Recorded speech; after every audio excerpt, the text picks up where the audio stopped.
Hello दोस्तों। आज हम लोग जिस टॉपिक पर बात करने जा रहे हैं वो बहुत ही सिंपल और इंटरेस्टिंग टॉपिक है। वह है एक्सपोनेंट ऑफ रियल नंबर।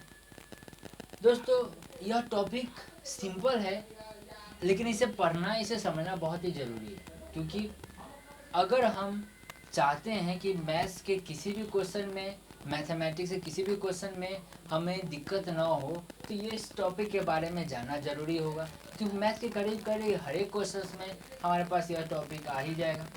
और जब यह टॉपिक आएगा और इसका क्लियर अंडरस्टैंडिंग नहीं होगा तो फिर वहाँ पर यह प्रॉब्लम क्रिएट करेगा। तो सबसे पहले हम लोग देखते हैं कि एक्सपोनेंट ऑफ रियल नंबर है क्या। तो दोस्तों, जैसे मैथमेटिक्स में ऑपरेशन है, addition, subtraction, multiplication, division etcetera वगैरह जो ऑपरेशन है, उसी ऑपरेशन में से एक ऑपरेशन है एक्सपोनेंट।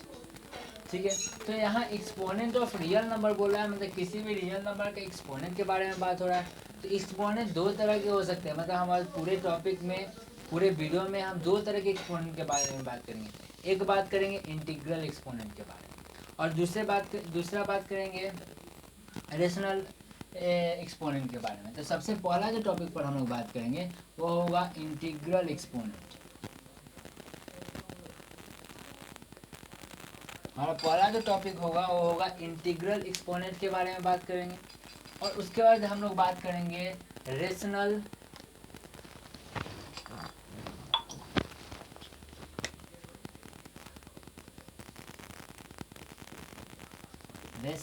एक्सपोनेंट के बारे में। तो चलिए हम लोग सबसे पहले इंटीग्रल एक्सपोनेंट से अपने चर्चा को शुरू करें। एक्सपोनेंट इंटीग्रल है। इंटीग्रल बोलने का मतलब है कि वैसा एक्सपोनेंट जो क्या होगा, एक इंटीजर होगा। मतलब वैसा एक्सपोनेंट का बात यहाँ होगा जो क्या होगा, एक इंटीजर होगा। अब इंटीजर क्या है भाई, तो इंटीजर हमारे पास all negative number, all positive number and zero are call integer. जितने भी नेगेटिव नंबर है, जितने भी पॉजिटिव नंबर है और जीरो, इन सभी को हम लोग इंटीजर कहते हैं। तो इंटीग्रल एक्सपोनेंट के अंदर तीन तरह का एक्सपोनेंट आएगा। एक आएगा पॉजिटिव एक्सपोनेंट, पॉजिटिव इंटीजर के एक्सपोनेंट। दूसरा आएगा जीरो एक्सपोनेंट, और तीसरा हमारे पास जो आएगा वो आएगा नेगेटिव एक्सपोनेंट, नेगेटिव इंटीजर का। चलिए, तो सबसे पहले हम लोग जो बात करते हैं पॉजिटिव इंटीजर। इस इंटीग्रल एक्सपोनेंट में तो सबसे पहले हमारे पास आएगा वो होगा पॉजिटिव इंटीजर।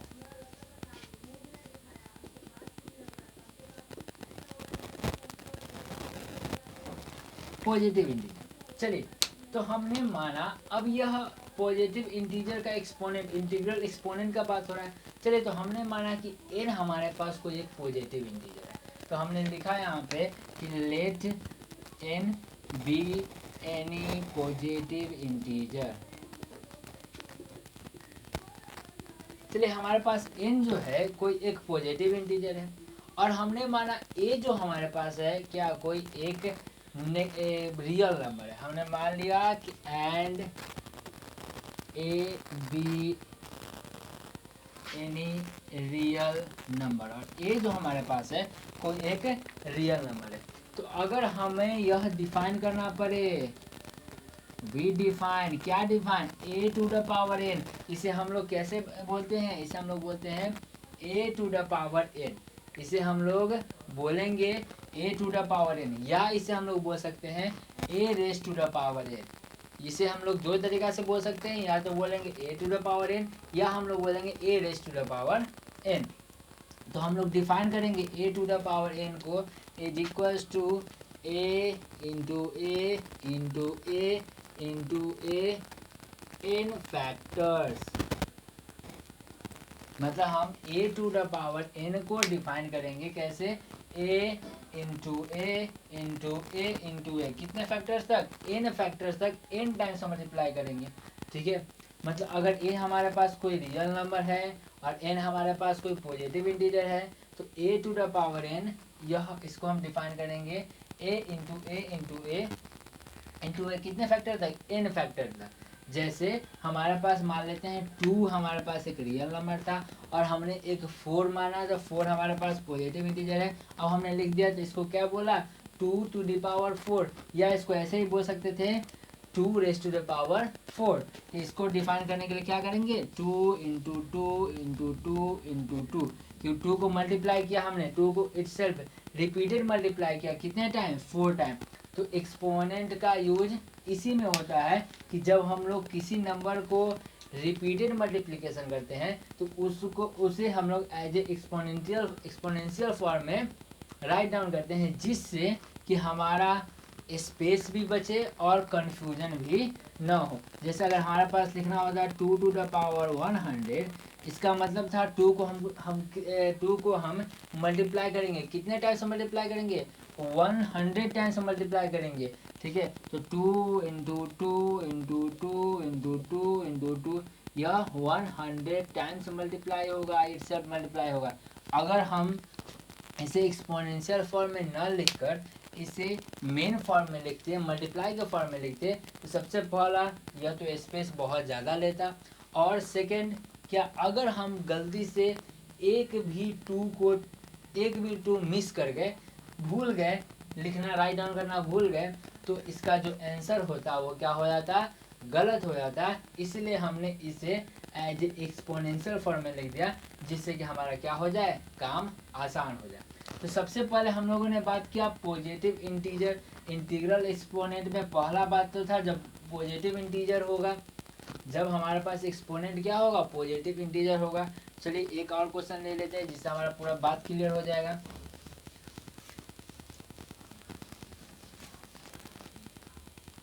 हमारे पास एक क्वेश्चन है, अगर हम लिखते हैं 4⁴, 4⁴ बोलने का मतलब है कि 4 हमारे पास क्या करना पड़ेगा, 4 को कितने टाइम से मल्टीप्लाई करना पड़ेगा, 3 टाइम रिपीटेड मल्टीप्लिकेशन करना पड़ेगा, 4 इंटू 4 इंटू 4।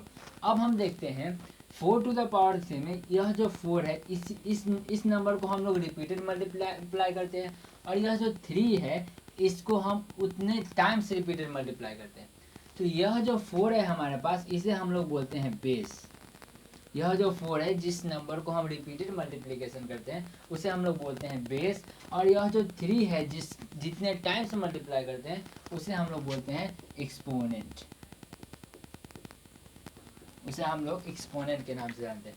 तो इसे हम लोग बेस बोलते हैं और इसे हम लोग क्या बोलते हैं, एक्सपोनेंट, ठीक है। तो अगर हम लिखते हैं 6⁴, इसका मतलब 6 यहाँ पर क्या है, बेस है, और इसका 3 जो है क्या है, एक्सपोनेंट है। और इसे 6⁴ बोलने का मतलब है 6 इंटू 6 इंटू 6, मतलब 6 को अपना रिपीटेड मल्टीप्लिकेशन करना है, कितने टाइम, 3 टाइम्स करना है, ठीक है। तो ये तो तब का बात था जब एक्सपोनेंट क्या था, इंटीग्रल एक्सपोनेंट क्या था, पॉजिटिव था। अब जो बात होगा जब इंटीग्रल एक्सपोनेंट क्या होगा, 0 होगा।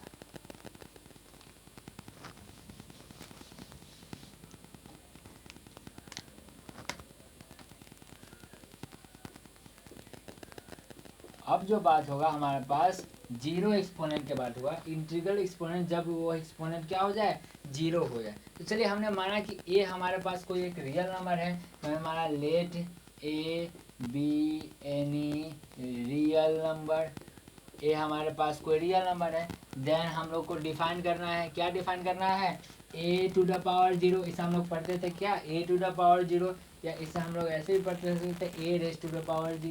तो यह किसके इक्वल हो जाएगा, 1। a⁴ क्या हो जाएगा, 1। इसका मतलब है कि किसी भी रियल नंबर का जब पावर क्या हो जाए, 0 हो जाए, या एक्सपोनेंट 0 हो जाए, तो उसका आंसर क्या आता है, 1 ही होता है। जैसे एग्जांपल में देखिए हम लोगों ने लिखा था 4⁴, 4 एक रियल नंबर, इसका पावर 0 क्या हो गया, 1। हमने बोला 7⁴, ये भी हमारे पास क्या हो गया, 1। हमने बोला 5/4, यह भी हमारे पास क्या हो गया, 1। हमने बोला 1001/0, यह भी जो हमारे पास हो गया 1। तो किसी भी रियल नंबर का जब पावर 0 हो जाएगा, ठीक है, या एक्सपोनेंट 0 होगा, तो उसका जो आंसर है हमारे पास क्या आएगा, 1 ही आने जाने को। अब हम लोगों ने बात किया इंटीग्रल एक्सपोनेंट में सबसे पहला पॉजिटिव इंटीजर का, अब हम लोग सेकंड में बात किया हम लोगों ने जीरो एक्सपोनेंट का। अब जो बात करेंगे नेगेटिव इंटीजर का बात करेंगे कि जब एक्सपोनेंट क्या हो, नेगेटिव हो।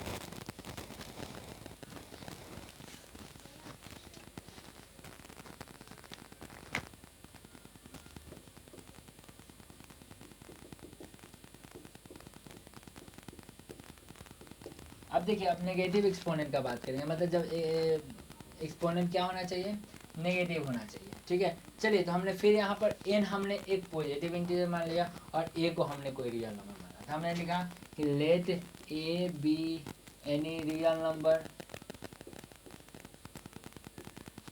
And n be any positive integer. हमने माना कि a हमारे पास कोई रियल नंबर है और n जो हमारे पास है कोई पॉजिटिव इंटीजर है। तो जब पॉजिटिव इंटीजर में हम माइनस का यूज करते हैं तो वो क्या हो जाता है, negative integer.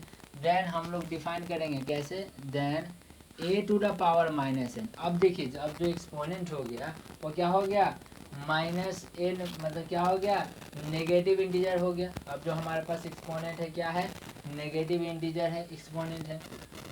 A to the power minus n, इसको डिफाइन करेंगे 1/a to the power n। मतलब अगर हमारे पास कोई a रियल नंबर है और उसका पावर माइनस एन है, एक्सपोनेंट माइनस एन है, तो हम उसको कैसे लिख सकते हैं, 1/a to the power n। और हम a to the power n को सॉल्व करना जानते हैं इजी वे में।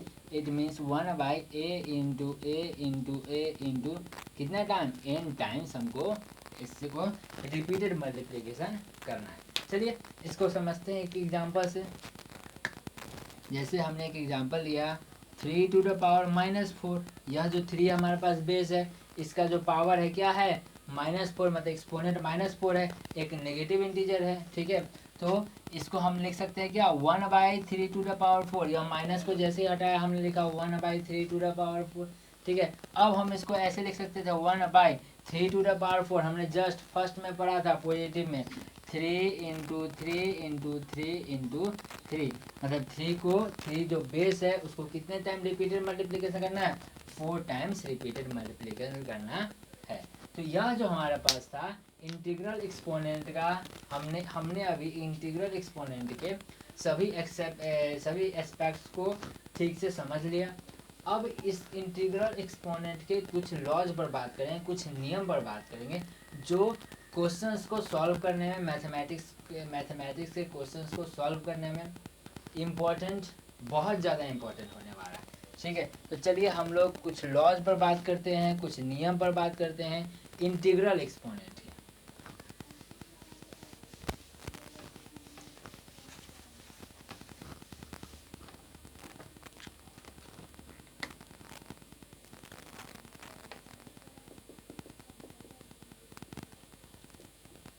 Laws of integral exponents, integral exponents के लॉज के बारे में बात करेंगे। चलिए सबसे पहला बात करते हैं फर्स्ट लॉ के बारे में।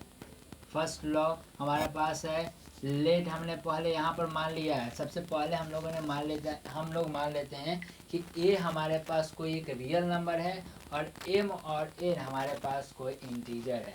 हमने माना कि let a be any real number, a हमारे पास कोई एक रियल नंबर है और m और n हमारे पास कोई इंटीजर है। एंड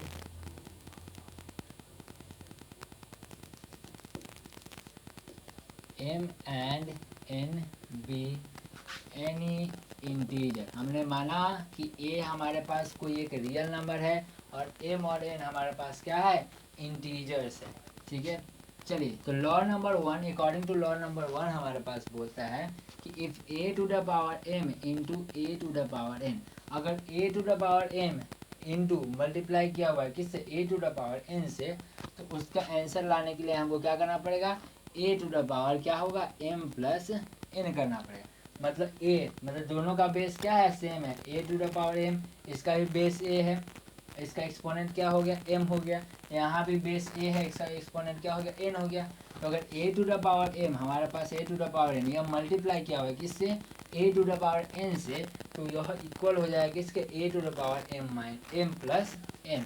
जैसे हमारे पास एग्जांपल है, जैसे हमने लिखा कि 4 टू द पावर 3, या बेस हमारे पास 4 है, इसका पावर कितना है, इसका एक्सपोनेंट 3 है।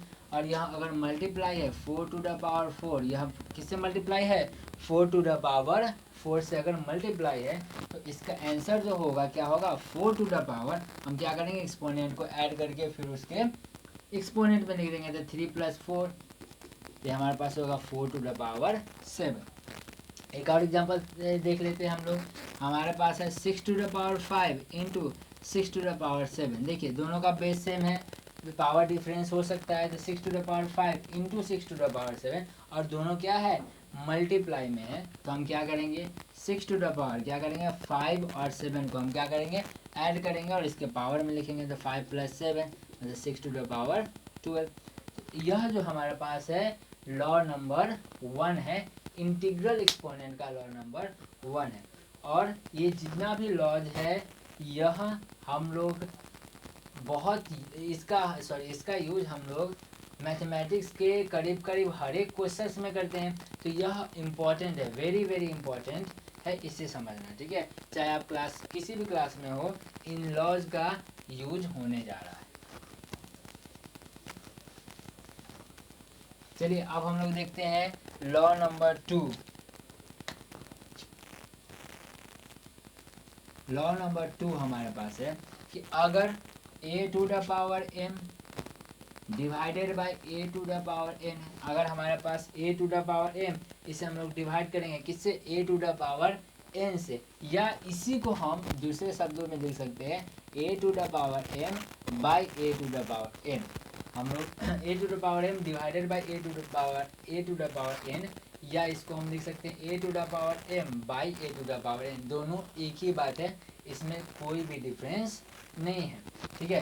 तो यह जो इक्वल हो जाएगा किसके इक्वल है, a to the power m minus n के। तो मल्टीप्लाई में हमने क्या किया था, दोनों एक्सपोनेंट को प्लस किया था, डिवाइड में हम लोगों ने क्या किया है, दोनों एक्सपोनेंट को माइनस कर दिया है। जैसे एग्जाम्पल, हाँ बस यहाँ पे where a is not is equals to 0, जहाँ a जो होगा वह 0 के इक्वल नहीं होगा, क्योंकि हम जानते हैं कि डिवाइड में डिनोमिनेटर 0 नहीं होता है, क्योंकि अगर डिनोमिनेटर 0 होगा तो वह जो उसका जो आंसर है, सॉल्यूशन है, वह क्या हो जाएगा, अनडिफाइन हो जाएगा, उसे हम लोग डिफाइन नहीं कर सकते। तो जैसे एग्जांपल हमने लिया 4 to the power 5 divided by 4 to the power 3, 4 to the power 5 divided by 4 to the power 3, या इसे हम लोग ऐसे भी लिख सकते थे 4 to the power 5 by 4 to the power 3, दोनों सेम है, दोनों में कोई डिफरेंस नहीं है। तो इसका आंसर जब निकालना हो तो हम निकालेंगे कैसे, 4 टू द पावर क्या कर देंगे 5 माइनस क्या कर देंगे 3, तो 5 माइनस 3 हो जाएगा 4 टू द पावर 2, ये हमारे पास हो गया आंसर, ठीक है। तो अगर दोनों मल्टीप्लाई में हो तो एक्सपोनेंट को ऐड करेंगे और उसके पावर में लिखेंगे, अगर दोनों डिवाइड में हो एक्सपोनेंट को माइनस करेंगे और इसके पावर में लिखेंगे। एक दो क्वेश्चन और देख लेते हैं हम लोग। बस याद रखना है कि यहाँ a जो है 0 नहीं होना चाहिए, क्योंकि अगर a 0 होगा तो डिनोमिनेटर 0 होगा, और जब डिनोमिनेटर 0 होगा तो यह अनडिफाइंड हो जाएगा।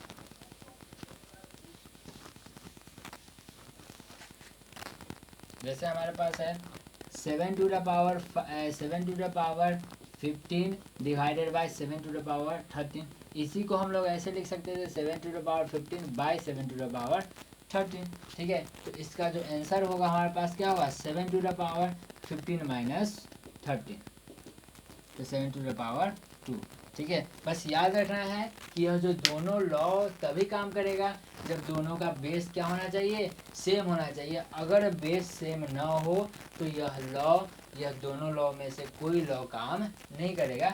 जैसे हमारे पास अगर ऐसा रहा था 4 to the power 5 into 3 to the power 7, तब हम इसमें कोई भी रूल, यह दोनों लॉ हम लोग यूज नहीं कर सकते थे, ठीक है।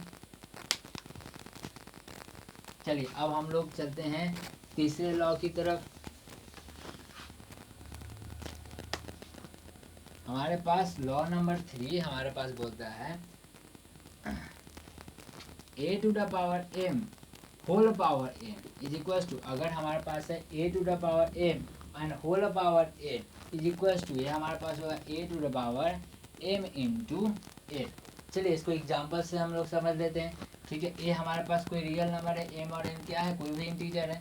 तो एग्जाम्पल से हम समझते हैं, अगर हमारे पास गिवन है 4 टू द पावर 2, या इसको ही हम लोग 4 स्क्वायर बोल सकते हैं। ठीक है, जब पावर में 2 है तो उसे हम लोग 4 स्क्वायर भी बोल सकते हैं, टू द पावर 2 भी बोल सकते हैं, रेस टू द पावर 2 भी बोल सकते हैं। और जब पावर में 3 हो तो उसे क्यूब भी बोल सकते हैं, या 4 टू द पावर 3 भी बोल सकते हैं, या 4 टू द पावर 3 भी बोल सकते हैं, कुछ भी।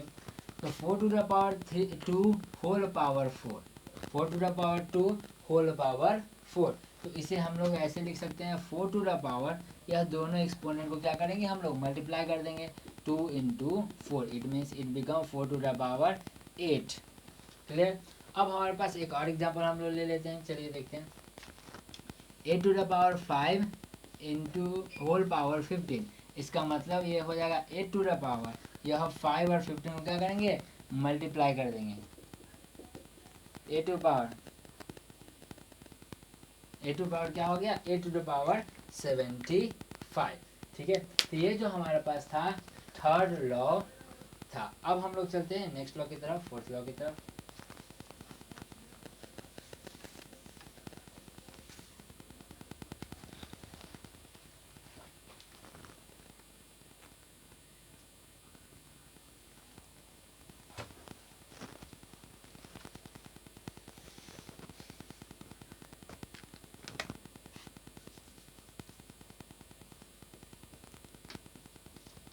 चलिए हमारे पास जो लॉ नंबर 4 है, अकॉर्डिंग टू लॉ नंबर 4 हमारे पास बोला है कि अगर a into B whole power n, अगर हमारे पास a into B whole power n हो, ठीक है, b भी यहाँ पर लिख लीजिए, b कोई एक रियल नंबर है, यहाँ पर लिख लीजिए b any real number, b भी हमारे पास क्या हो जाता है, कोई एक रियल नंबर है। तो अकॉर्डिंग टू लॉ नंबर 4 अगर a into B whole power n है, ठीक है, तो इसे हम लोग लिख सकते हैं a to the power n into B to the power n। अगर a और b हमारे पास कोई रियल नंबर है और उस दोनों का होल पावर हमारे पास n है, तो इसे हम लोग a to the power n into B to the power n भी लिख सकते हैं।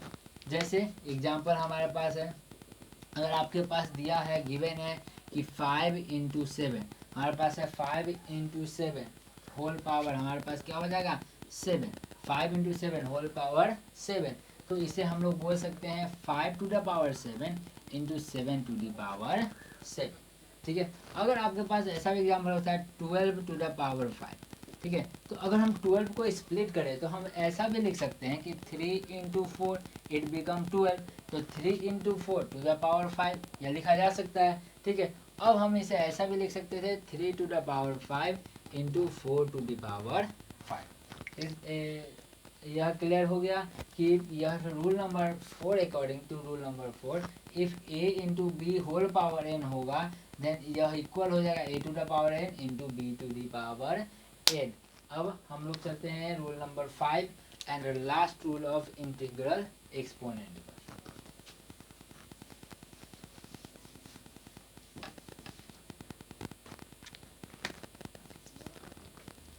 लास्ट हमारे पास जो लॉ है, लास्ट हमारे पास जो लॉ है इंटीग्रल एक्सपोनेंट का, वह a by B to the power whole power n। अगर a by B whole power n है हमारे पास, तो इसे हम लोग a to the power n by B to the power n भी लिख सकते हैं, बोल सकते हैं। ठीक है, जैसे एग्जांपल हमने देखा कि हमारे पास मान लेते हैं 4/5 होल पावर हमारे पास है 7 गिवन है। ठीक है, तो इसे हम लोग लिख सकते हैं क्या, 4 to the power 7 by 5 to the power 7। ठीक है, एक और एग्जांपल देख लेते हैं, हमने लिखा 6/13 टू द पावर 8 है, तो हम लोग लिख सकते हैं 6 to the power 8 by 13 to the power 8। तो यह जो है हमारे पास 5 लॉ है इंटीग्रल एक्सपोनेंट के। इसका यूज बहुत ही वास्ट है और इसका क्लियर यूज जब हम क्वेश्चंस को सॉल्व करेंगे, पॉलिनोमियल में कुछ क्वेश्चंस को सॉल्व करेंगे या मैथमेटिकल किसी भी क्वेश्चन को सॉल्व करेंगे, तब यह जो रूल्स है, यह जो लॉज है, तब हमें क्लियर अंडरस्टैंडिंग हो पाएगा। ठीक है, इस वीडियो में इतना ही। नेक्स्ट वीडियो में हम लोग रेशनल एक्सपोनेंट के बारे में बात करेंगे।